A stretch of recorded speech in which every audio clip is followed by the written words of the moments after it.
Welcome back, I'm Anna F, and in part 2 of The Illusion of Material Happiness, we are going to explore the psychology of consumerism. Why we buy, what we're really chasing, and how it affects our minds. In a consumer-driven society, I think it's fair to say, material possessions are often tied to personal worth. Our purchases don't just reflect our taste or our needs, they actually become statements of identity. So what we own becomes who we are.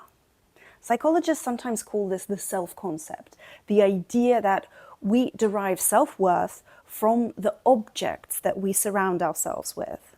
Thus, a handbag might become confidence, a car, for example, is status, and like a nice kitchen renovation might become validation. And for many people, consumption does offer this temporary relief from emotional discomfort. And this is why we call it retail therapy, right? So shopping might be seen as a coping mechanism for sadness, for stress, for boredom even. And I mean, it's true, you do feel a little bit better after that purchase, it lasts a bit and then it doesn't, and then you don't feel better anymore. And then you do need something else. And so it's a cycle, and quite easily it might become compulsive and therefore even dangerous. As Daniel Kahneman wrote in Thinking Fast and Slow, and I think I have it just up there, goes like this: nothing in life is as important as you think it is while you're thinking about it. Love this phrase. And I think it really nicely applies to consumerism. So in the moment of desire, right, the object feels absolutely essential. It's like you can't see anything else. But once obtained, its importance quickly starts to fade. And inevitably, we are off to, the next hit of happiness, searching for something else. This is the hedonic treadmill in action, the psychological phenomenon where our emotional highs from new experiences or purchases really quickly return to a baseline. And then we chase again. And the consequences are more than just financial. The constant pursuit of more can lead to nasty things like anxiety, depression, stress, and this persistent sense of inadequacy. Because someone out there always seems to have more success, more beauty, more things, more of whatever you want. And social media intensifies this. Every scroll becomes a comparison, every post becomes a curated version of success, right? And the pressure, this particular pressure that you're under by looking at all of this content is what psychologists call the comparison theory, the tendency to evaluate our worth based on what others have, or in many cases only appear to have.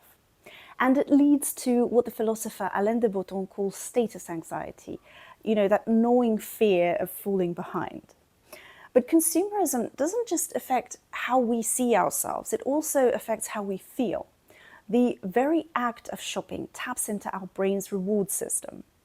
I'm turning now to Mihai Csikszentmihalyi and what he described in Flow in his amazing book, that we're drawn to experiences that kind of absorb us, where we lose track of time, where we feel a sense of agency. And shopping kind of offers that illusion. It gives us control for a minute, and it's very temporary. And unlike true flow experiences, like creating art or writing or engaging in a deep conversation, consumption rarely leads to sustained fulfillment. And there's more. Consumerism affects our mental health through the burden of decision fatigue, financial strain, and the emptiness that follows all of these unaligned purchases. And advertisers often exploit our vulnerabilities through scarcity, only two left, social proof, everyone is buying this, and urgency, right? So it's a sale and it ends in 2 hours, you hardly have any time, buy, buy, buy. Now, these tactics trigger impulsivity. bypassing rational decision making and leading to, guilt, shame, and regret. So how can we avoid this conundrum, right? Well, the answer isn't rejection.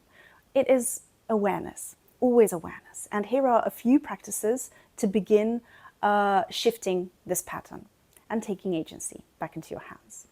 First off, practice mindful consumption. Ask yourself, do I want this or do I need it to feel a certain way? Does this purchase align with my values or does it align with my fears? 2, shift from accumulation to intention.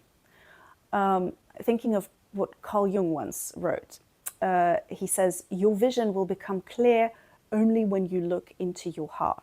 So try focusing on what you want and why you want it, and not just on what it actually is. Also, prioritize experiences over possessions. Memories, creativity, time with people that you love. These offer long-lasting satisfaction, longer lasting than objects could ever. 4, curate your digital space. Unfollow accounts that trigger comparison, mute ads, follow those who share from a place of truth and not performance, if you can't log off completely. 5, focus on connection. When we build community support and self-awareness, the need for external validation weakens. I mean, it's still there, but it's softer. So we stop buying to belong and we actually start belonging. And I think we start belonging to ourselves as well, which is even more important. So in the end, consumerism doesn't just shape our wallets, right? It shapes our thoughts, our self-worth, and our emotional landscape. But with reflection, intention, and small shifts in awareness, right, we can start building a healthier relationship with what we consume and what we value. This video was made possible thanks to the wonderful team behind AI Tutor, a great tool for students and educators worldwide. Please like and subscribe, and let's continue challenging the systems that hold us back and work towards a future where happiness, style, and self-image truly belong to you. In our next session, we're going to explore the hedonic treadmill more deeply. This idea that no matter what we acquire, we always want more. And of course, if you'd like a more powerful shift in your life, know that you can book me for a one-on-one coaching session. A link is available in the description to this video. I would love to work with you should you want to. And I will see you in part 3. Until then, have a good one. Bye.